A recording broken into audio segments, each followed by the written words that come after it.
जय श्री कृष्ण। पिछले एपिसोड में हम द्रौपदी पर थे, जहां द्रौपदी पानी में डूब रही थी और कर्ण ने उसकी रक्षा की थी।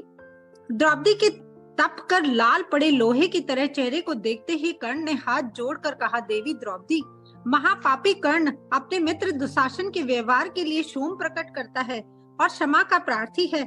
अब लेकिन आपको सुरक्षित माँ के पास पहुंचाना मेरा कर्तव्य है। मेरी पत्नी ऋतुमती आपको ससम्मान रथ पर ले चलेगी। तभी कर्ण पत्नी ने बड़े ही स्नेह से द्रौपदी का हाथ पकड़ा और रथ पर ले जाकर अपने आसन पर बिठाया। हाथ जोड़कर बोली, आपके दर्शनों की बड़ी अभिलाषा थी। मेरे पति आपकी बड़ी प्रशंसा करते हैं। आज आपको देखकर समझ गई हूँ कि आर्यवृत्ति की सर्वश्रेष्ठ स्त्री आप ही हैं। आप तो किसी की कल्पना की नायिका सी हैं।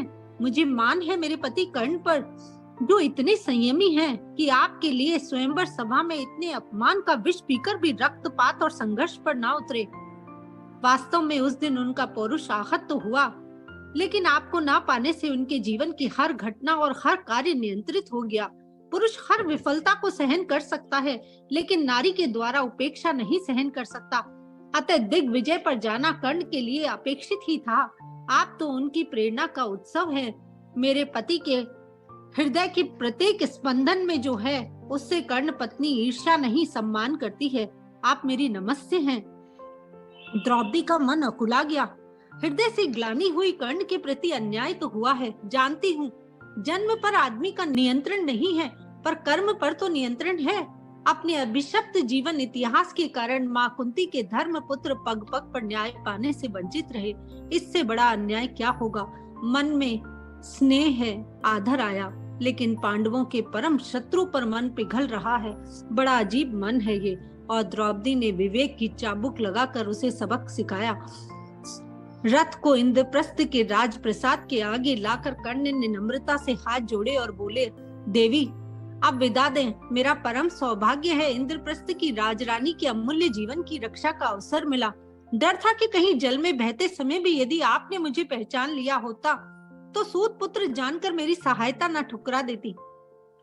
लेकिन कृपा रही परमात्मा की कि आपने मुझे पहचाना नहीं और प्राण रक्षा हो गई। कर्ण के बाल सुलभ मान पर अब द्रौपदी मुस्कुरा दी और बोली, द्रुपद नंदिनी उस दिन की घटना पर दुख प्रकट करती है, पर कभी कभी आदमी परिस्थिति का दास भी होता है। कर्ण का सोया हुआ दुख और अपमान जाग उठा। बोला, परिस्थिति को बदलने की सामर्थ्य द्रुपद नंदिनी मुझ में तब भी थी, लेकिन उद्यम और पौरुष के बल पर मैं संसार को दिखा दूंगा कि जीवन जन्म प्रधान नहीं कर्म प्रधान में है। आपके कारण प्रतिज्ञा हुई, इसलिए आप मेरी नमस्ते हैं। कर्ण के शब्दों में शक्ति का अहंकार झलक रहा था। द्रौपदी ने कहा, माँ को आपके द्वारा किए गए प्राण रक्षा के बारे में बता दूंगी और आपकी सहायता के लिए चिर ऋणी रही कृष्णा।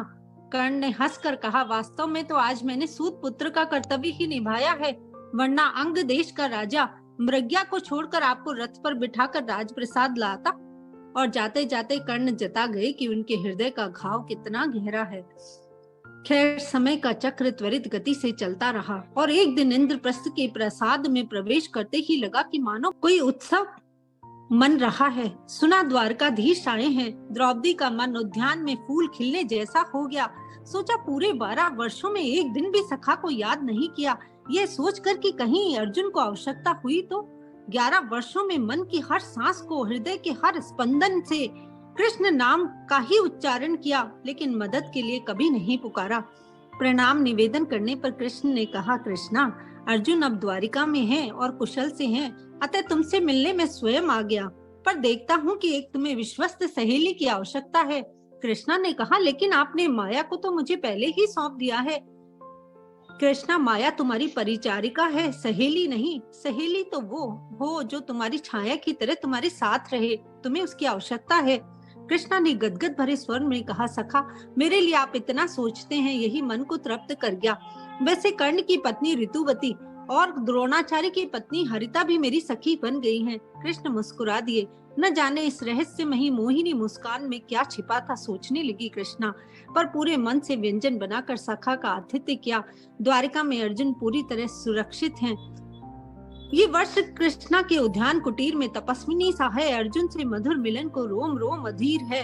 आज पूरे इंद्रप्रस्थ को सजाया गया है। 12 वर्ष बाद अर्जुन लौट रहे हैं। देश विदेश के राजा और युवराजों को आमंत्रित किया गया है। वासुदेव कृष्ण और कृष्ण द्वैपायन महर्षि वेदव्यास दोनों साथ आए हैं। बड़ा अजीब सा संयोग लगा द्रौपदी को। ये सोचने लगी, विवाह उत्सव क्यों प्रतीत हो रहा है। मैं अर्जुन से 12 वर्ष बाद मिलूंगी, लेकिन ये उत्सव जैसा क्यों है। द्रौपदी ने स्वयं को आज अष्ट अलंकारों से सजाया था। दर्पण में अपना मुख देखकर स्वयं को अहंकार रहित मान में आ गई। इतनी सुंदर उर्वशी सी देह है मेरी, तभी तो इंद्रप्रस्थ की महारानी कृष्णा हूँ। तभी द्वार पर वाद्य ताल बज उठा और अर्जुन ने राज्य में प्रवेश किया। माया ने आरती की अर्ध थाली हाथ में लेकर प्रवेश किया। स्वामिनी, क्या आप स्वयं स्वागत करेंगी।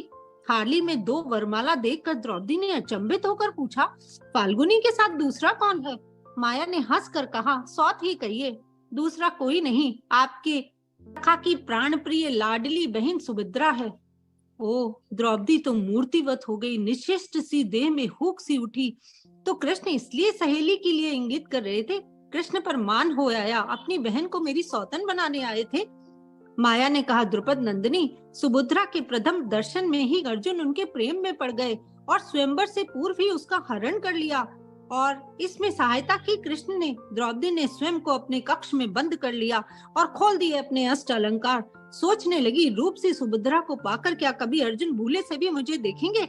आंसू बह निकले। सारे द्वंभ, सारी विद्वता के बावजूद द्रौपदी थी तो नारी ही। तभी द्वार पर कृष्ण का स्वर गूंजा, सखी। आंसू पहुंचकर दौड़ पड़ी कृष्णा। अभिवादन किया, बोले, याज्ञसेनी, जो हवन कुंड से जन्म लेता है वह दीप शिखा सा जलता है। चलो सुभद्रा का स्वागत करो।